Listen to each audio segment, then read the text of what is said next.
Hello दोस्तों, एक बार फिर से स्वागत है आपके अपने यूट्यूब चैनल के एक और प्रेस वीडियो में। तो दोस्तों आज एक खबर छपकर सामने आई है बेरोजगारी भत्ते से संबंधित सीकर जिले के राजस्थान पत्रिका पेपर में। तो आज की वीडियो में उसके बारे में बात करेंगे। उसमें कई सारे आंकड़े नए बताए गए हैं, यानी कि पहले जो भी न्यूज़ आती है उन्हें पुराने आंकड़े बताए जाते थे, लेकिन आज जो न्यूज़ आई उसमें सारे के सारे आंकड़े नए बताए गए हैं कि कितने फॉर्म अप्रूवल है, कितने वेरीफाई और कितने को सेंडबैक और रीसबमिट, सब कुछ नया बताया गया है। तो उसके बारे में हम बात करेंगे दोस्तों, लेकिन उससे पहले मैं आपको बता दूं कि हमने राजस्थान बेरोजगारी भत्ते के नाम से व्हाट्सएप पर ग्रुप बना रखा है, आप उसको ज्वाइन कर सकते हैं। उसकी लिंक आपको वीडियो के डिस्क्रिप्शन में मिल जाएगी। तो चलिए दोस्तों वीडियो को स्टार्ट करते हैं। हाँ तो दोस्तों ये वाली वो न्यूज़ है जो आज सीकर जिले के राजस्थान पत्रिका पेपर में छपी थी। दोस्तों इसका मेन हेडलाइन है कि सरकार के दावे निकले झूठे, लगातार बेरोजगार कर रहे आवेदन, सत्यापन के नाम पर फिर से अटकाए आवेदन। यानी कि दोस्तों लोग आवेदन कर रहे हैं, किसी न किसी वजह से उनको अटकाया जा रहा है। या तो किसी का वेरीफाई नहीं हो रहा, सेंडबैक दे देते हैं, या फिर वेरीफाई है तो वो अप्रूवल नहीं हो रहा। और अप्रूवल का तो आप जानते हैं कि कितने दिन हो गए लोगों को अप्रूवल नहीं हो रहे। और दोस्तों जो 1 अप्रैल से नई योजना लागू हुई थी और नए अनुसार 40,000 नए फॉर्म अप्रूवल करने थे और 1,000 बढ़ा हुआ भत्ता देना था, वो अभी तक भी नहीं हो पाया है। दोस्तों उस हिसाब से 40,000 अगर वो नए फॉर्म अप्रूवल करते तो एक महीने का 16 करोड़ बनता है एक बार में। और दोस्तों ये 5 महीने के 80 करोड़ रुपये बनते हैं जो सरकार के अब तक बच चुके हैं। इसलिए दोस्तों सरकार की सिर्फ बचत हो रही है, वो ज़्यादा ध्यान इसलिए नहीं दे रही क्योंकि सरकार के हर महीने बचत हो रही है। अगर वो इसको सारा सिस्टम लागू कर देंगे तो सरकार के इतने रुपये महीने के महीने जाएंगे। तो दोस्तों सरकार ने वादे तो कर दिए चुनावी माहौल में, लेकिन अब उसे वो निभा नहीं पा रही है। दोस्तों इस सारी स्थितियों को देखते हुए माहौल ऐसा हो चुका है कि आंदोलन होगा, और दोस्तों ये अगले महीने में आंदोलन हो सकता है। अब दोस्तों इसमें बाकी बातें तो जो युवाओं को जो प्रॉब्लम हो रही है उसके बारे में बताया गया, लेकिन मेन चीज़ ये है कि कुछ आंकड़े बताए गए नए वाले। दोस्तों आपने पहले जो न्यूज़ में देखे थे वो पुराने आंकड़े देखते थे, यानी 31 दिसंबर तक के आंकड़े ही पहले बताए जाते थे, लेकिन इसमें अभी तक सितंबर तक अपडेट के आंकड़े बताए गए हैं आपको। तो अब कौन से आंकड़े जो नवीनतम बताए गए आइए उनको देखते हैं। तो दोस्तों इसमें लिखा गया कि 1 फरवरी 2019 से 7 सितंबर 2021 तक 8,32,996 आवेदन प्राप्त हुए हैं, यानी कि 8,32,996 लोगों ने आवेदन किया है। और ये टाइम है फरवरी से लेकर 7 सितंबर 2021 तक का। ये 8 लाख तो टोटल आवेदन है। इनमें से अप्रूवल भी हो चुके हैं, इनमें से रिजेक्ट भी हो चुके हैं, इसमें से स्टॉप भी हो चुके हैं और इसमें से सेंडबैक भी है, यानी कि सभी इसमें शामिल है 8 लाख के अंदर। तो दोस्तों अब आपके दिमाग में एक बात आ रही होगी कि आप 8 लाख फॉर्म बता रहे हो, पहले की न्यूज़ में आपने 14.81 लाख बताए थे। और आपने देखा होगा कि दैनिक भास्कर में एक न्यूज़ छपी थी जिसमें 14.81 लाख रजिस्ट्रेशन बेरोजगारी भत्ता बताया गया था। तो मैं इसको समझाता हूँ। दोस्तों जो 8,32,996 आवेदन है ना, ये इनकी फिक्स डेट इन्होंने दी हुई है कि 1 फरवरी 2019 से 7 सितंबर 2021 तक 8,32,996 आवेदन प्राप्त हुए हैं। कि 14.81 लाख में वो सभी आते हैं, यानी कि जब से ये योजना शुरू हुई थी, ये योजना पहली बार शुरू हुई थी 1 जुलाई 2007 से अक्षर योजना के नाम से, और ये अब तक वही योजना, इसमें कई बार चेंज किए गए लेकिन योजना वही है। तो वो टोटल में आते हैं 14.81 लाख, और ये जो 8 लाख आते हैं ये 1 फरवरी 2019 से 7 सितंबर के बीच का टारगेट बताया गया है, यानी इनके बीच में इतने आवेदन प्राप्त हुए हैं।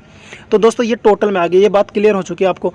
अब दोस्तों वेरीफाई की बात करते हैं। दोस्तों अगर पहले न्यूज़ में आपने देखा होगा तो 2,15,000 के समथिंग वेरीफाई थे, और ये आंकड़े थे 31 दिसंबर 2020 तक के। लेकिन अब नए आंकड़े इन्होंने बताए 7 सितंबर तक, यानी 7 सितंबर तक टोटल 3,27,052 वेरीफाई फॉर्म है। यानी कि अब इस टाइम पे जो बात करें तो 3,27,052 वेरीफाई फॉर्म है। अब अगर हम उनकी बात करें जिनको 1 फरवरी 2019 के बाद में बेरोजगारी भत्ता मिल रहा है या मिल चुका है, तो उनकी संख्या इन्होंने 2,51,984 बताई है। अब इन टोटल संख्याओं में वो सभी शामिल है जिनको बेरोजगारी भत्ता अभी मिल रहा है, या फिर जिनको मिल के 2 साल पूरे हो गए, स्टॉप हो गए, या फिर जिनका रिन्यू के कारण बंद हो गए। सभी लोग 2,51,984 में आते हैं। इनके अलावा मैं आपको कुछ और आंकड़े बता देता हूं। दोस्तों 1 फरवरी 2019 से 7 सितंबर 2019 तक इन्होंने 8,32,000 आवेदन बताए जिन्होंने बेरोजगारी भत्ते के लिए आवेदन किया था। उनमें से 24,427 के तो बैक टू सिटीजन है, यानी कि 8 लाख में से 24,427 के तो सेंडबैक आ चुका है किसी कमी की वजह से, और 8 लाख में से 7,665 के सबमिट फॉर्म है, यानी कि अभी तक उनका फॉर्म चेक नहीं हुआ, या फिर बैक टू सिटीजन के बाद में उन्होंने सबमिट करा रखा उसके बाद में चेक नहीं हुआ, ये वो फॉर्म है। और ये 3,27,052 तो आपको वेरीफाई बता ही दिए कि इतने फॉर्म वेरीफाई है, और ये 8 लाख में से ही वेरीफाई है, पहले के नहीं, पहले के तो सब हो चुके थे। ये 8 लाख में आवेदन में से ही 3,27,052 वेरीफाई है। अब इसके अलावा दोस्तों ये 1,51,707 फॉर्म स्वीकृत, यानी इनको अप्रूवल किया जा चुका है, और ये 8 लाख में से, यानी 8 लाख में से 1,51,707 को अप्रूवल कर दिया गया है। अब आपने ऊपर देखा होगा कि 2,51,984 को अप्रूवल मिला, लेकिन दोस्तों उनमें कुछ फॉर्म वेरीफाई 1 फरवरी 2019 के पहले के भी थे। और दोस्तों ये जो नीचे बताया गया 1,51,707 ये 1 फरवरी के बाद के वेरीफाई फॉर्मों में से अप्रूवल किए गए हैं। तो दोस्तों इनको आप शायद समझ गए होंगे। इनके अलावा अब 8 लाख में से 45,507 को फॉर्मों को रिजेक्ट कर दिया गया और लास्ट में जो 60,438 आवेदन इस तरह अवस्था में अटके हुए हैं। इस तरह अवस्था का मतलब क्या है दोस्तों? इस तरह अवस्था का वो मतलब है कि आपने देखा होगा जनसुविधा पोर्टल में कहीं पर भी कि किसके वेरीफाई लिखा था, किसके अप्रूव लिखा था, किसी के सेंडबैक लिखा था, लेकिन किसी के नोट अप्लाई लिखा था। दोस्तों नोट अप्लाई का मतलब है कि उन्होंने रजिस्ट्रेशन करवा के छोड़ दिया, डॉक्यूमेंट वगैरह अपलोड नहीं किए, यानी कि उन्होंने सिर्फ रजिस्ट्रेशन किया। वो इस तरह अवस्था में ही अटके हुए हैं। ये वो फॉर्म है। तो दोस्तों ये नवीनतम आंकड़े जो आपको समझ में आए होंगे दोस्तों, अब से पहले जो भी न्यूज़ आती थी उनमें 31 दिसंबर तक के आंकड़े ही बताए जाते थे, लेकिन इसमें 7 सितंबर 2021 तक के कुल आंकड़े बताए गए। तो अब दोस्तों इसमें कुछ इंटर्नशिप के बारे में बताया गया कि इंटर्नशिप के बारे में जो नेम बना के सरकार को भेजे गए थे अभी तक उनको अप्रूवल नहीं दिया है, यानी कि उनको स्वीकृति नहीं मिली है। जैसे मिलेगी लागू हो जाएंगे और फिर बत्ता 4,000 के हिसाब से आएगा, यानी कि जब तक बत्ता 3,000 के हिसाब से आएगा जब तक स्वीकृति नहीं मिलती है।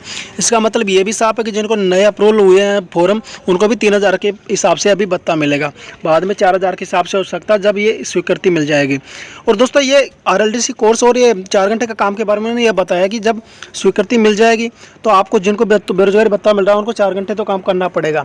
और ये RLDC का कोर्स दोस्तों जो नया आवेदन करेंगे ना उनको ये कोर्स ज़रूरी होगा, यानी कि अब नए जो आवेदन करेंगे उनके लिए कोर्स ज़रूरी होगा। जिनके पास ये कोर्स किया हुआ होगा वही इनको आवेदन कर सकते हैं, यानी बेरोजगारी भत्ता का फॉर्म वही भर सकते हैं जो जिन्होंने स्किल कोर्स कर रखा है। और जब उनका फॉर्म अप्रूवल होगा तो उनको 4 घंटे काम तो फिर भी करना है।